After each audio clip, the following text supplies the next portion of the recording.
Welcome back to another edition of Stand on Guard. I'm your host, David Krayden, and it's my real pleasure today to have Clayton Morris of Redacted on the show with me. And Clayton, it's so good to see you in a different venue. I'm on your Yeah. show once a week. Welcome to Stand on Guard. Well, thank you for what you're doing. I really appreciate it. I mean, you're one of the only voices, I mean, a rare voice in Canada doing what you're doing, keeping them honest. And so it's a thrill to be here on your show and to kind of flip the script a little bit and have a conversation. So thank you for what you do. Well, before we get into the main subject matter, which is independent media, which you do best, just wanted to let our viewers know that I'm acquainted with your show because my wife came to me uh, one day. I was writing for the Western Standard at the time. I had written a column about Justin Trudeau. Of course, I was writing columns about Justin Trudeau every other day, and I still continue to write a lot about Justin Trudeau. He burns up the news. And you and Natalie were arguing about an opinion piece I had written. Now, I can't recall what it was, but my wife said, "Hey, there's these two guys, these husband and wife arguing about one of your columns." So, and from that point on, we were both faithful viewers of Redacted. So It's it's been been great having wonderful to be Yeah, it's to been be a amazing part to of the have show. you on. I mean, and to be with your background and depth of knowledge in Canada and your journalism, to be able to have you on to shed a light. We're not Canadian, we're Americans. So to get that perspective on what's happening in Parliament, what's happening with your government, how it's different from the United States but very, very similar. So it's been amazing having you on to be able to shed a light on the dark side of Canada. Yes, and unfortunately, there's increasingly a dark side of Canada with just not with Justin Trudeau himself, but his policies. We have the euthanasia policy that's making Canada the suicide capital of the world. Uh, Canada is already the abortion capital of the world. Justin Trudeau has made things safe for abortion to the last minute of delivery, and Justin Trudeau is constantly putting a really anti-human, anti-life agenda on Canada. Yeah, and But I really felt like Canada, for me, it looks like a test bed. It's as Klaus Schwab of the WEF has praised Justin Trudeau as a great protege. Justin Trudeau talks openly about his fondness for China. And so I often see Canada, and I think the reason I focus a lot on it is because Canada it seems like it's a test bed for what could be coming to the United States.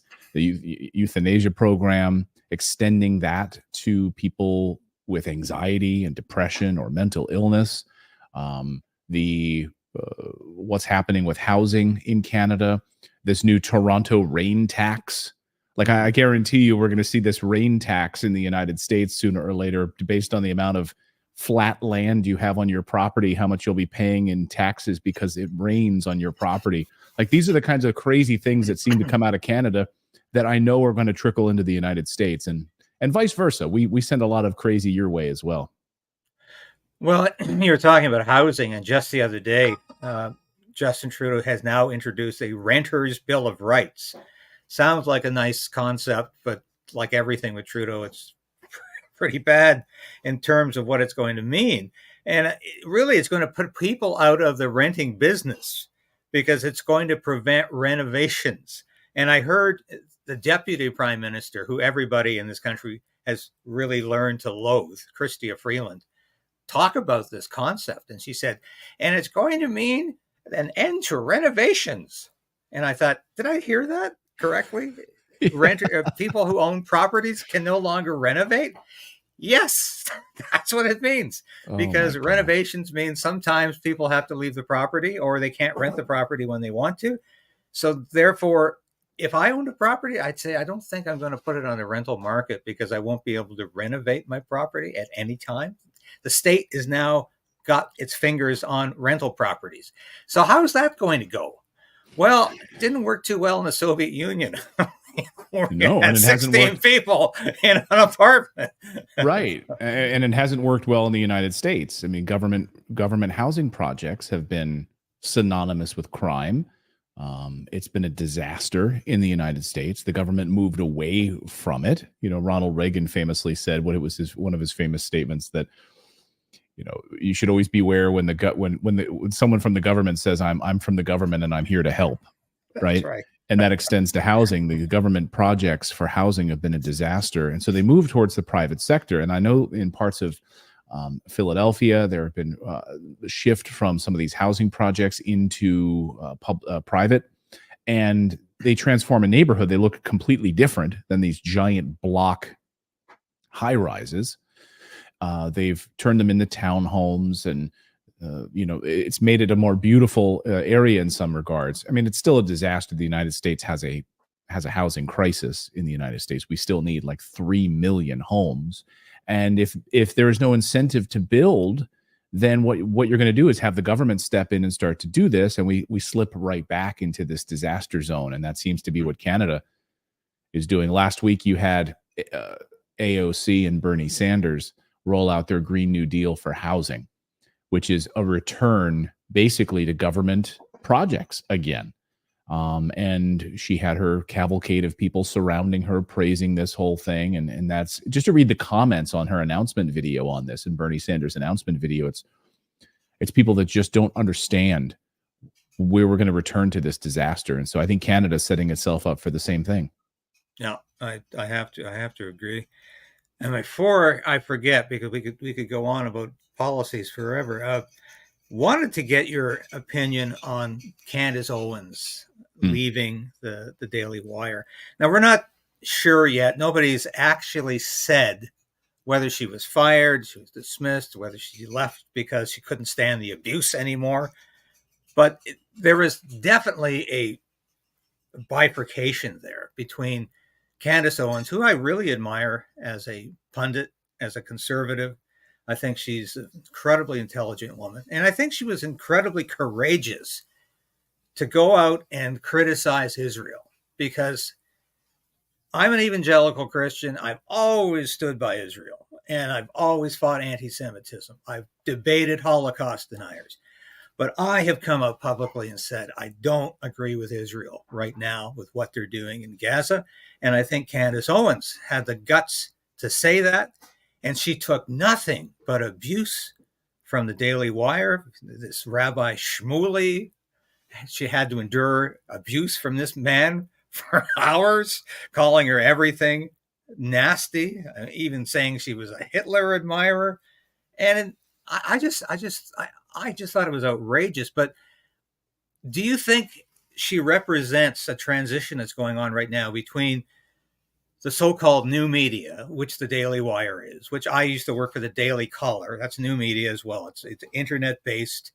It's not legacy media. It's supposed to be different. But does Candace Owens represent a transition from that media to independent media, which you are exemplifying today with Redacted? Well, thank you. I mean, you know, I think I recall Ben Shapiro, who's one of the, I think, founders. I don't know if co-founder or founder of the Daily Wire. And I recall an interview where he was on Joe Rogan's podcast a couple of years ago. And he was having a conversation with Rogan about how many employees Rogan had. And I just remember this was like a moment that stood out to me. He said, I can't believe you have like 3 people that work for you, Joe Rogan. I can't believe it. Like, I'm here. This is amazing to me. He said, when I get back to the Daily Wire, because he's like, I've got over 100 employees. He's like, I'm going to clean house. I'm going to fire a whole bunch of people. And I remember that moment just stood out to me as, who says that? First of all, like, your boss is on Joe Rogan's podcast and you work for the Daily Wire. Can you imagine the people that work for the Daily Wire thinking, like, what a callous thing to say? Like, he's on this, is my job now on the line? I might just be an editor, a video editor, a graphics designer for the Daily Wire. And here he is showboating on the Rogan podcast, talking about how he's going to come back to the office and fire a bunch of people because he's got hundreds of employees at the Daily Wire. And I thought to myself at the time, how do you have hundreds of employees? You do some video shows on the internet. How do you have that many people working for you? Like, what's going on here? And then you realize a lot of these new media companies are not really independent at all. I mean, of course, they've received a lot of funding. I can't speak to the Daily Wire's finances, but a lot of these companies, of course, have received a lot of funding from. They've raised money from venture capitalists. They funnel millions of dollars to them. And again, I can't speak to Blaze Media or Daily Wire or any of those guys, but there's a lot of money in play, and there's a lot of people that work for them. And to me, that means that there's a lot of influence, and there's a lot of bias. There's a lot of people don't put millions of dollars into something if they can't hold sway over that thing, right? If you're an investor in something, you unless you're some sort of a quiet investor and you just want to make money, but a lot of times that these people pour millions of dollars into these products, media or investing in other real estate, they want to have a say over how this neighborhood is developed. How is this media company developed? So whenever I see these companies that have hundreds of employees and millions of dollars involved, then you can't really be independent.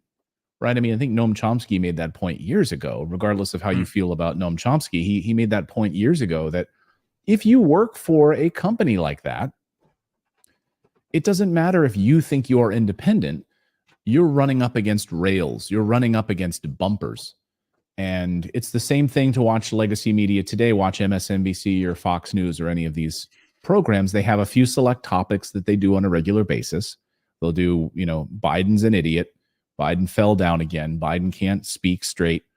And then on MSNBC, they'll do Trump is Trump is destroying the United States of America. He's calling for insurrection, and they do these segments and you run up against these rails. But to sort of step out of those narratives and to do real journalism or real question both the Republicans and Democrats, you are outcast. You become a black sheep. And so I think that's what's happening here with Candace Owens. We don't know the full details of why she was fired, but she's an employee in a media company. And just like being fired from Fox News, I don't see any difference. I don't see any difference at all between like a Daily Wire and legacy media at all.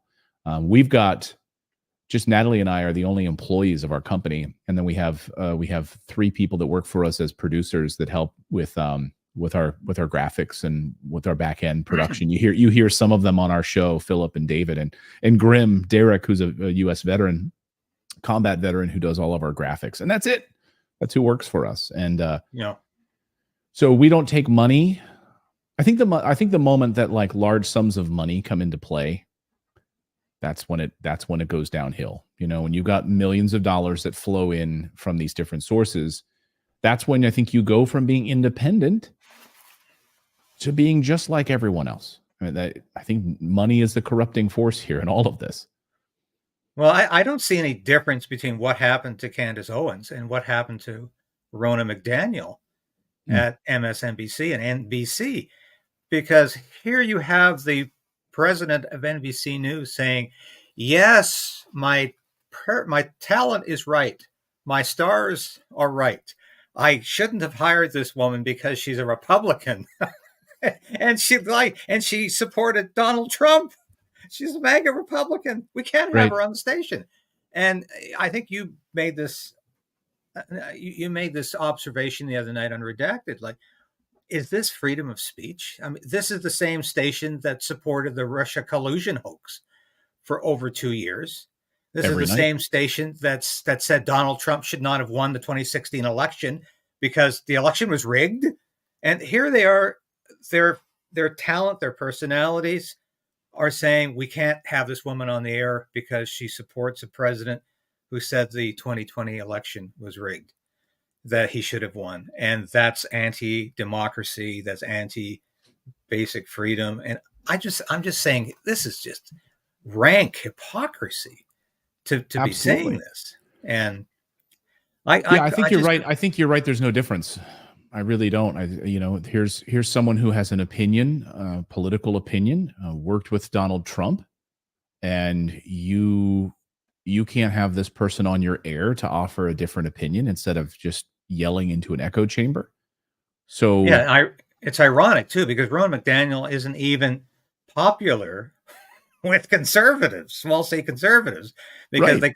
they consider her too connected to Mitt Romney because Right. and If anything, she should be more in alignment with MSNBC, part of the uniparty. I mean, she, if anything, sort of represents what's wrong with Republicans and their connection to Democrats. If anything, they're more simpatico than anything else, right? I mean, they would never hire uh, sort of a Marjorie Taylor Greene or a Matt Gaetz, no, right? But they're totally fine hiring these sort of McCain Republicans that sit on their panels, former advisors to McCain and so forth, to can sit there and talk on camera because, again, they're part of this uniparty. And I think if you go outside of the uniparty, that's when you don't get airtime. That's when you cause problems. MSNBC famously had a producer come forward and, well, not famously because no one in the left talked about it at all. We covered it, but it's not very famous. But you had a producer, a whistleblower for MSNBC, who revealed that during the campaign, they purposefully kept Bernie Sanders off of their graphics to show who was actually running for president. They could only show Hillary Clinton. They could show a few key, President Biden, Senator Biden, Vice President Biden, Kamala Harris. But Bernie Sanders was way higher in the polls, but they wouldn't put him on a graphic on their screen, and they were told not to have him on their air. So to me, you're not pro free speech. You're not pro a free flow of ideas at all. You keep it in this narrow funnel, and that's what people on that watch your shows, MSNBC, are allowed to see. Yeah. And clearly the Daily Wire is no longer a supporter of free speech. I think they look really bad over this. Candace Owens is a conservative commentator that is really admired by a large spectrum of the political audience. I think she's very fair. I think she's very literate. And I certainly don't think she's an anti-Semite. I mean, it's ridiculous. But you worked for Fox News for years, and that's one of the reasons I respect you so much, is that you didn't just pop up on YouTube one day and said, I'm going to be a journalist. You spent most of your career in legacy media, you paid your dues, as Natalie, your wife, did. You've done the work, and you've been there, and you know the news world. You're a news man. You're a journalist.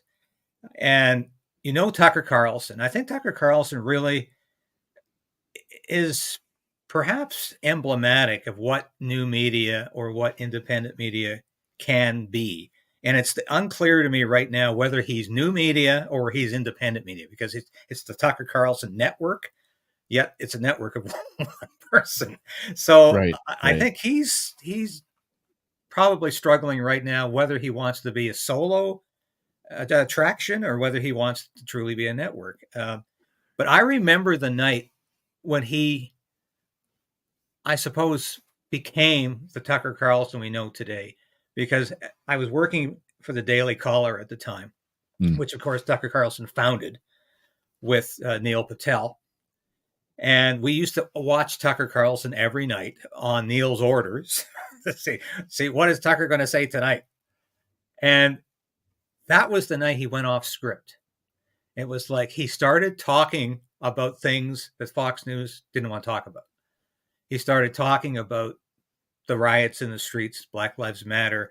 He started talking about the fact that America was lost, that the Republican Party was not on our side anymore. It was the uniparty.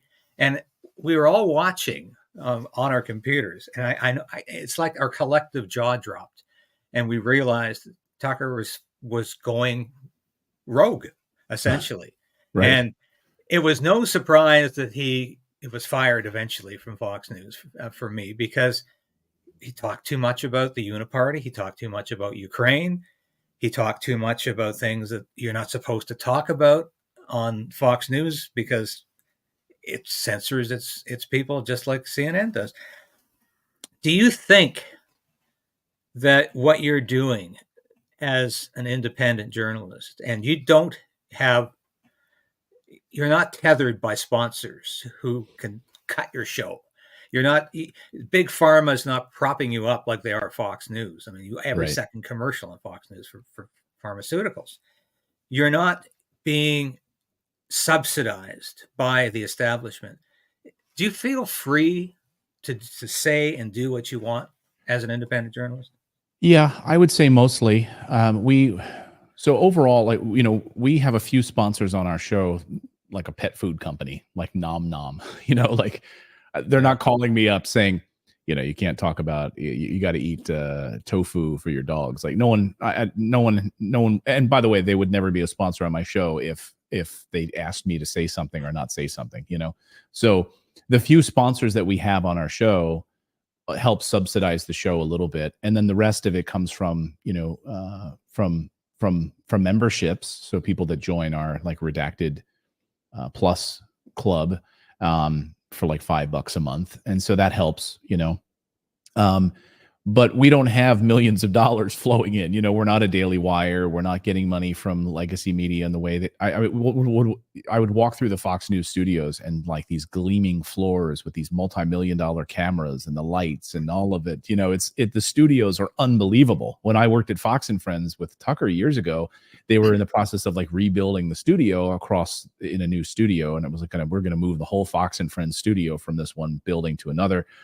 There was talk that we might go down to the financial district and they were going to totally renovate an entire building and build all new studios down there. In the end, they didn't do it. They used near Times Square. They did the same building, built brand new state of the art with huge crane cameras and all of this sort of stuff. And so, we don't have any of that, right? So we have to like sort of operate on a shoestring and do what we do. I feel like every day when I sit down to decide what stories I want to cover, they have to speak to me. I have to feel something before I cover it. It has to hit me a certain way, emotionally and mentally, from an intellectual perspective and an emotional perspective. Like, this is an outrage. This really bothers me. People need to know this. Why are they hiding this? Why are they covering this up? Why aren't more people talking about this? Why is legacy media ignoring this? Why is, to me, this the biggest story in the world? And I can go to all of these major news publications and no one's talking about it. To me, these are red flags. These are big red alerts to me that I think we should cover that story. Whether it's immigration, illegal immigration, whether it's child trafficking, whether it's UFOs. I just did a big interview on that'll come out next week on a major story about can't go into it, but it's eye-opening. So those things speak to me, and why aren't they being covered? And I want to cover them. No one ever tells me you can cover this, you can't cover that. But of course, we are on Rumble, we're on BitChute, we're on X when we simulcast, and we're also on YouTube. So the only area where I feel constrained is when we broadcast on YouTube. And we do it because we have a large audience there. And we'd be stupid not to do it. Tucker has his show that he also publishes on YouTube, and we kind of are there until we're not. That's the way I look at it. It's like we publish there and we hope that we'll be there. And they have in their terms of service, which we during the COVID years would read, and there were things that you could say and things you couldn't say. Like, if you will get like a community strike or whatever if you say that certain things will prevent whatever. I don't want to cause you any problems here by saying so there's there's certain things in their terms of service. You couldn't comment about the 2020 election in the United States, but you could comment about the 2016 election. It's amazing. Like, these are things you could comment. You couldn't comment about the Brazilian election. They chose certain elections in certain years where you could comment it or you couldn't comment. It's ridiculous. If you read through Google's or YouTube's terms of service, it's crazy, right? So to answer your question, when we sit down to do certain stories, sometimes we'll have to think, oh, if I say this on YouTube, they could just totally take our stream down. They could block us, give us a channel strike, and we wouldn't be able to publish for a week. And so in that situation, if we know that that's going to be the case, if we have a guest on like Dr. Peter McCullough or somebody else to talk about this new COVID study that just came out, this bombshell COVID study, okay, well, we have to think, okay, tonight we're going to end our stream on YouTube. Bye-bye. And come on over and just join us on Rumble for the remainder of our stream, because we know that the things we're about to say, they'll probably take our stream down. So we don't have massive servers. We don't have a entire infrastructure of streaming software that we could build out our own server farms and stream like that. And perhaps we could. So if it came to that, where we had to choose to do some sort of a, like a, InfoWars style infrastructure, like what Alex Jones had to do, he was removed from all of these platforms and they had to build servers so that they could broadcast on their website for years, right? Until X allowed them back.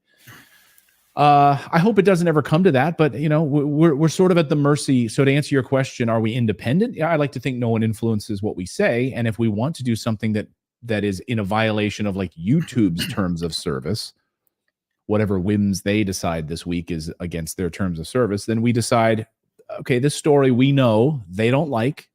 We will tell our audience that. And if you want to see the story, come over to Rumble and BitChute and X, because we're going to continue the live stream there tonight. But YouTube audience, good night to you. And we've done that. We do that like once every month or so. Depends.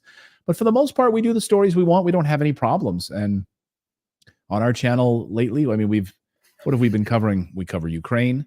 We did get banned for covering Ukraine a couple of years ago. We got taken down and blocked when we covered some of the propaganda that was coming out of Ukraine. We got taken down for that and banned.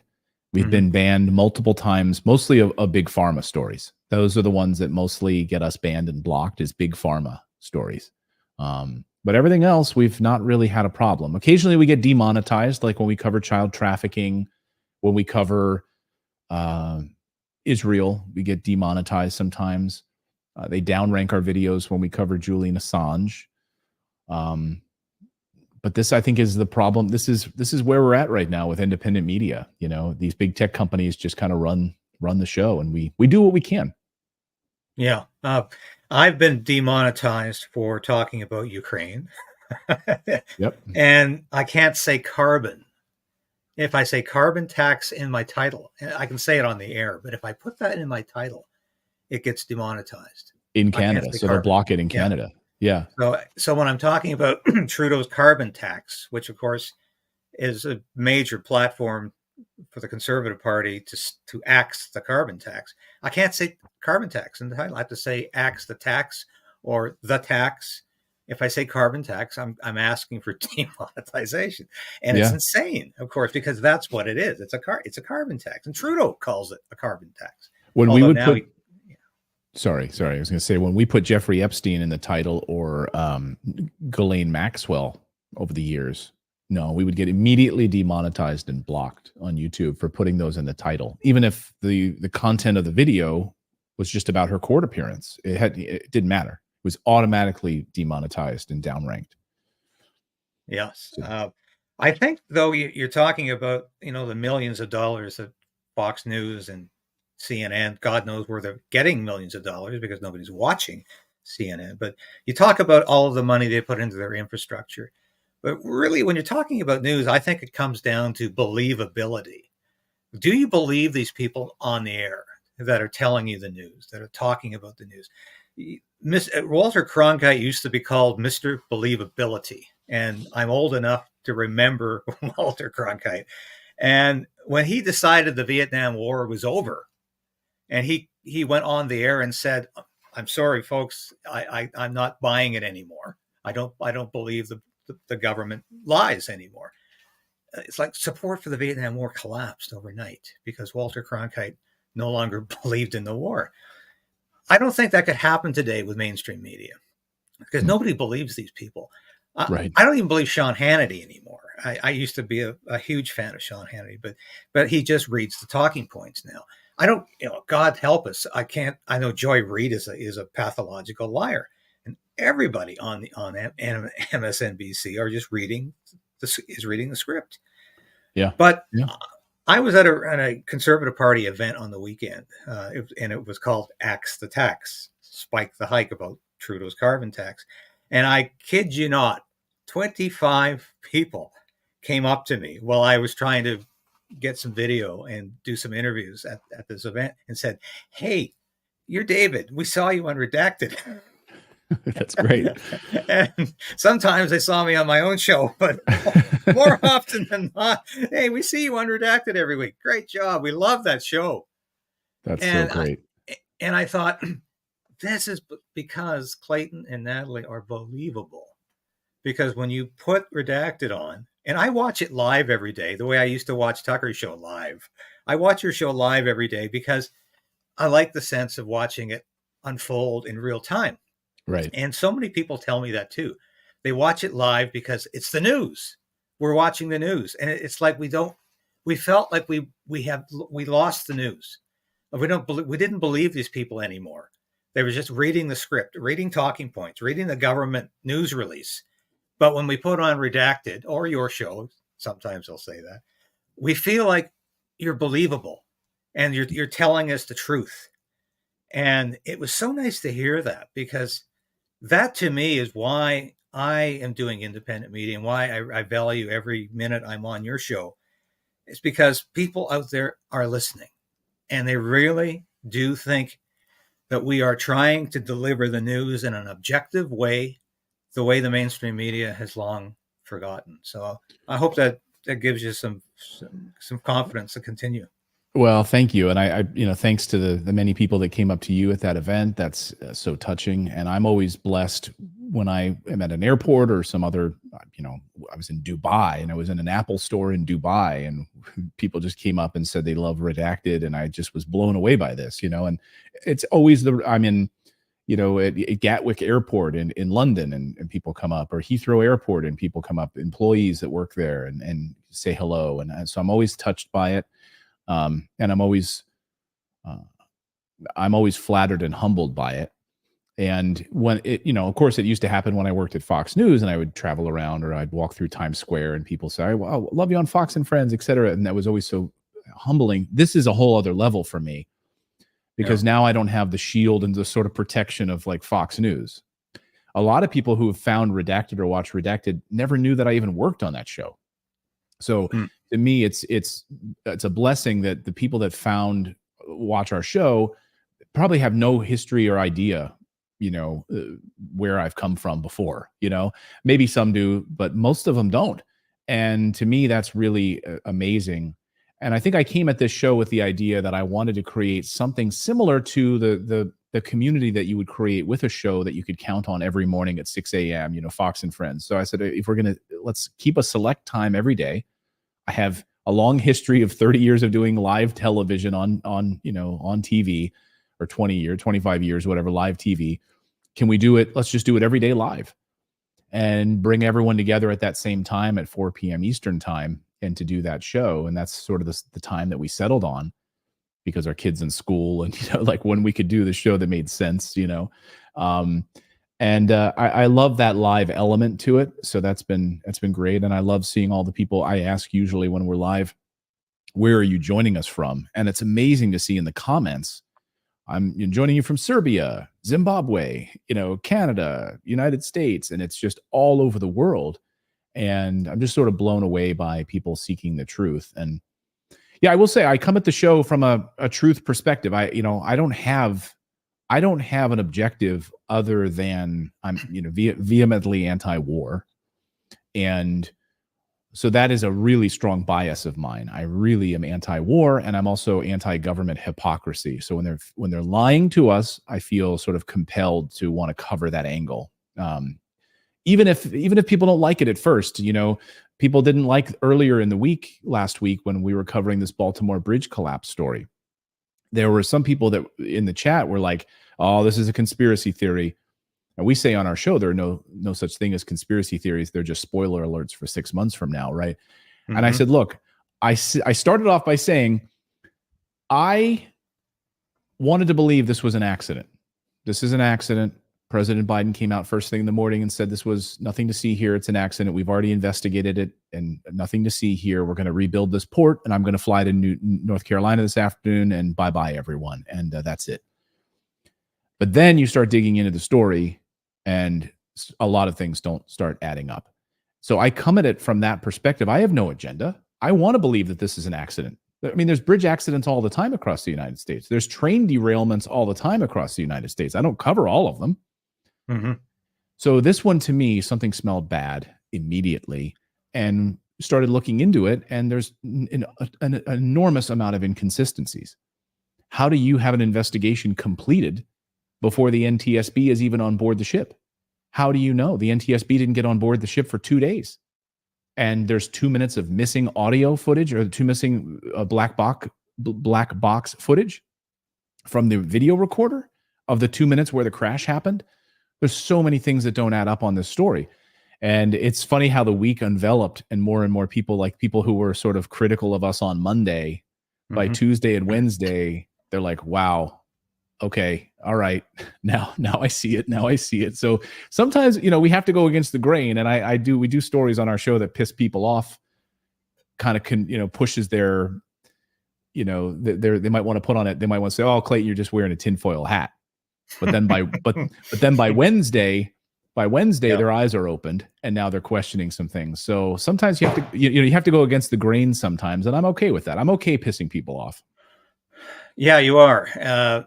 Except there's always a positive note to your show, and I think that's one of the reasons it's so popular, is that you don't harangue people or parties or policies for an hour. You present the facts and you allow people to decide, which is what the news used to do. But I want to, before we run out of time here, I want to show you a grainy old clip and explain why I think it's important for Canada right now and what we're missing in a lot of politics. It's morning again in America. Today, more men and women will go to work than ever before in our country's history. With interest rates at about half the record highs of 1980, nearly 2,000 families today will buy new homes, more than at any time in the past 4 years. This afternoon, 6,500 young men and women will be married. And with inflation at less than half of what it was just 4 years ago, they can look forward with confidence to the future. It's morning again in America. And under the leadership of President Reagan, our country is prouder and stronger and better. Why would we ever want to return to where we were less than 4 short years ago? That was probably one of the most effective political ads ever made. And that was for the re-election of Ronald Reagan in 1984, which he won in one of the largest majorities in history, landslide majority. And it's a totally positive ad. It doesn't harangue the Democrats. It just presents America the way America should be. People getting married, people going to work, people happy about going to work. People getting married. And yes, and none of the distractions that we see today. No gender ideology, nothing about making sure there's enough insulin for Hispanic people. Right. Yeah. And right.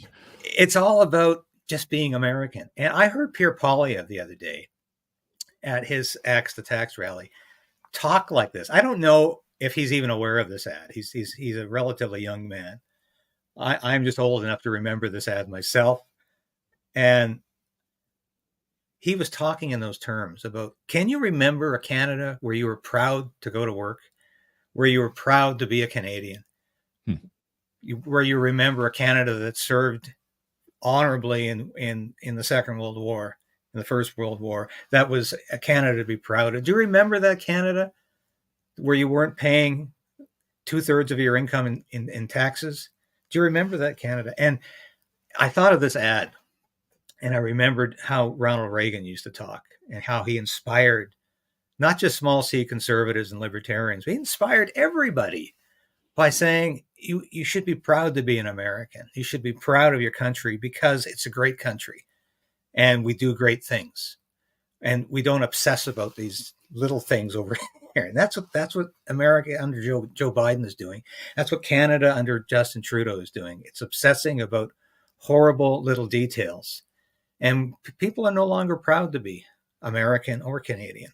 And I think we have to return to that. And what I see in Redacted every day are two people who are saying to not just an American audience, but a universal audience, a world audience, is we need to focus on the basics again, on what is right, on families, on individual liberty, on freedom. And that's the government's forgotten. They don't talk about freedom anymore. In this country, I don't know how long I can even continue doing this if Trudeau passes his next censorship law, which is the online harms bill, which is going to make it thought crime illegal. And Right. I mean, I tell that to Americans and they say, you're kidding, right? He's not really doing that. It's a joke. It's a parody. And I said, no, seriously, it's in the bill. Right. Thought crime is going to be a real crime in the criminal code, where they will put me in house arrest and put an ankle bracelet on me because I might say something to offend you. And I think it's ominous, but It's George all Orwell. I can say is, yeah, it's George Orwell. But please keep up the fight, Clayton. You and Natalie are doing a hell of a good job. Well, thank you very much for that. And I just watching that ad just gave me chills, because you're right. It's not. I remember that time, and I was 7 at the time of that ad, 6 or 7 at the time of that ad, and I remember that's when we had just moved to Pennsylvania. My parents had just bought that house, that neighborhood, going into that school district, being a part of that community, seeing the guy bring the ladder, up the walkway to paint the house or whatever he was going to do. That was my dad and I, like outside painting and working on the gutters and things like that. And it seems like a simpler time. Nostalgia is a powerful thing. Some people denigrate nostalgia, but the studies are in about nostalgia, and there's a reason we return to it, is because it triggers happiness in us, and happiness is a powerful thing, and it's a comfortable thing. And when we can see a country like that, where crime is down, people are working, people are contributing, people are happy, our borders are more secure. You have the opportunity to grow. The idea of your pursuit of happiness, it's a powerful thing. And right now, I think so many Americans feel like their country is lost. It's gone. And I think Canadians are feeling the same thing. And I hope and pray, even though I think this is the route we're going, I hope and pray we don't have to tear it all down in order to rebuild it. Mm-hmm. But it seems like that's where we're heading, where we're going to have to tear it all down and to rebuild it from scratch, because these things, unless you've got a Javier Milei, who can just fire 70,000 people overnight in a country and say, you know what, I promised you we're going to tear all of these departments down. I'm going to fire 70,000 people that are on the government contract. But I don't think that's going to happen in the United States. I think it's too entrenched, and sadly, I think for there to be a morning in America again, I think it's going to have to be torn down. A lot of major pieces are going to have to be torn down in order to be rebuilt. So, but thank you for what you're doing. I mean, you're a voice of common sense and of clear-headedness, and we're always thrilled to have you on Redacted and be a part of our great community on Redacted. So thank you for what you do, David. Well, I enjoy the opportunity every time. And it's a pleasure and an honor to be associated with a show of your caliber, and your honesty, and what you do is just insurmountable. And I think we're going to win this in the end, because people like you and Natalie are fighting for the right cause. And famous line from Casablanca, one of my favorite films, where the freedom fighter Victor Laszlo is asked, "Why do you keep on fighting? Why do you keep fighting the Nazis, the Third Reich?" And he says, you might as well ask why we breathe. If we stop breathing, we die. If we stop fighting, the world will die. And that is a immortal line from a great movie. One of my favorites. And it's so true. So keep up the fight, Clayton, and Natalie as well. And we love you, and we're going to continue to support your show in every way possible. So thanks for joining me today. Thank you, David. Much love to you and your audience as well. Thank